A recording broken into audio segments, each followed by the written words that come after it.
It is part of my existence to be the parasite of metaphors. So easily am I carried away by the first simile that comes along.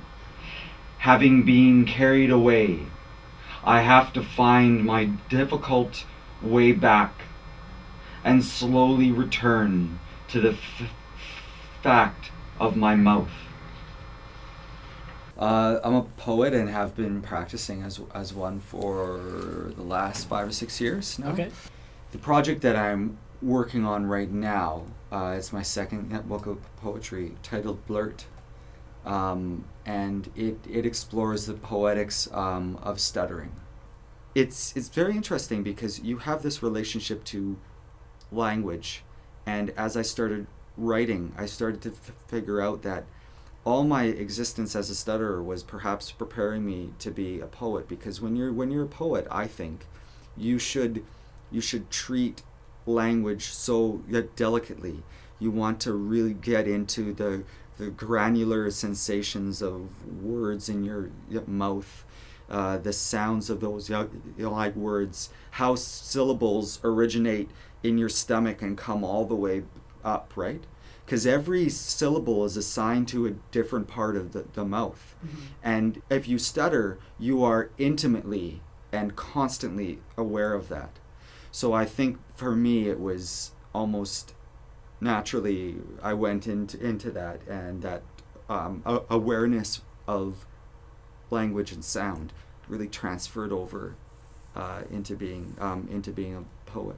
Yeah. When I was a kid, sometimes my dad used to take me out of school on days that I was having a really difficult time speaking, Yeah. or I was getting teased a lot, Yeah. and we'd go out fishing, right? And on this one particular day, the river was radically sort of lapping against the sand, right? Yeah. And he turns to me and he goes, "You see how that water moves, son?" And I said, "Yes."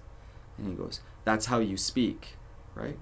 And I think that had a profound effect on me, because I think from that moment on, if I can present the image to you, I constantly imagined my own mouth suctioned to everything in the environment that I perceived as stuttering. Like sometimes I click my enamel or grind my enamel, Yeah. and I often would think of that as when you're walking across ice, right? Yeah. It's just this cracking, right? Yeah. So when it became time to write, I didn't want to say the word stutter in any, like all 80 pages, all 100 pages. I decided to make the language system itself erupt in that way. Okay.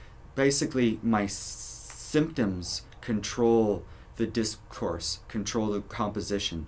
I latch that onto language. So it's about repetition. It's about collision of sounds together.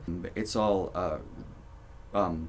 representative of the actual anatomy of it, and that's why at the start of the book I have that phrase,